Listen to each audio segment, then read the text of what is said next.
Well, certainly there are serious threats to the shops in general because of theft. It's as simple as that. Shoplifting, as it's called.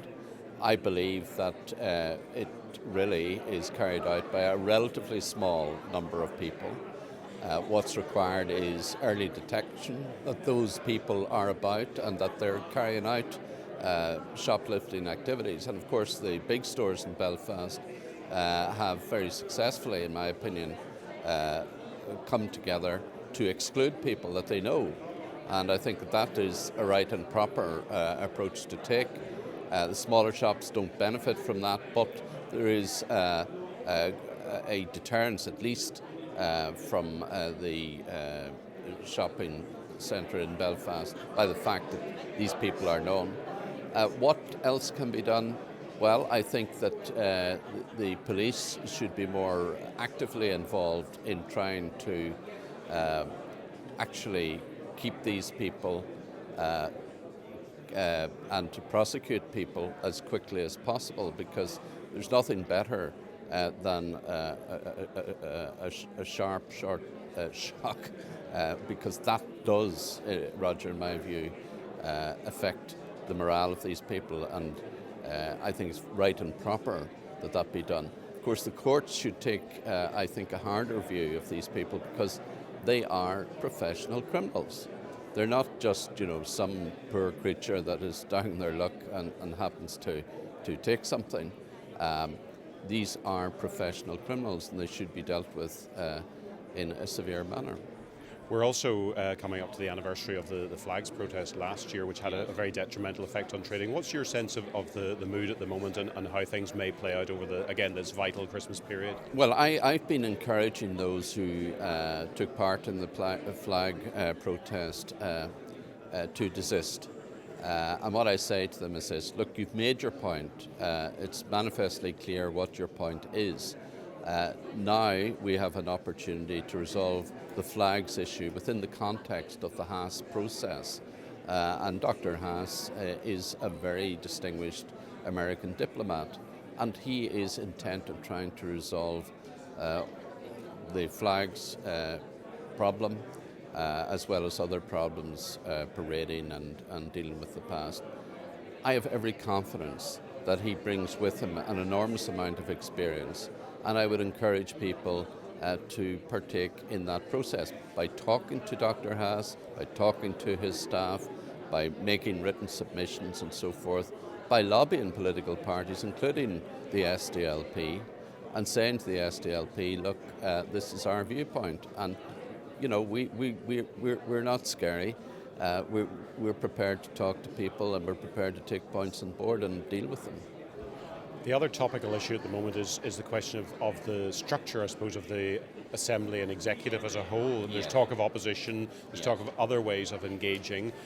How do you think that a change in that would benefit or not benefit small businesses? Well, I think, first of all, that we do have a problem in terms of our politics, because an awful lot of decision-making has been deadlocked. And I think that is very bad for business in general, including small business.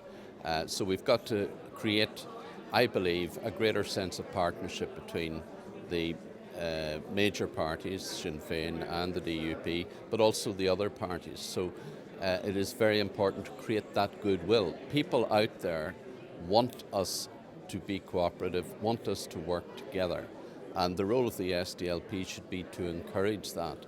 As far as things like opposition are concerned and the reduction in size of the Assembly, these are matters that can be dealt with later on. They're not things that can be dealt with immediately, but we do have a problem of restoring morale amongst business people, amongst the electorate in general, because they look at politics and see politicians failing. We want politicians to be successful and to cooperate and to work together. That's the essence of partnership. That's why we've got a 5-party coalition in Stormont. It's not for some abstract reason. It's because we want everybody involved in decision-making together, bridging the sectarian, religious and political divide. And that's what we want to try and do. And I believe that will help business. We have a series of elections coming up now. Do you think that with Europe in 2014, Westminster 2015, the Assembly in 2016, do you think we're in for a period of 3 years of everything on ice? Well, I hope not, and I hope that people say, look, we have a job to do and we should get on and do that job. What I hope through Haas is that we create at least a framework in which the flags issue, parading issue and dealing with the past can in fact be moved forward. Given that and given agreement across that wide range of very difficult issues, then I believe we create the goodwill that's necessary to enrich and deepen the partnership that should be at the very heart of government here in Northern Ireland. We're dealing with a society coming out of conflict. We're dealing with a society that has been divided for generations. We have to break that. We have to create a new type of politics here, people working together. And I know that is the key to the future, because if you create a partnership which is real and sustained, then in fact you create the conditions in which reconciliation take place within our society, and that is to everybody's benefit. We enrich our society if we get that type of reconciliation here in Northern Ireland.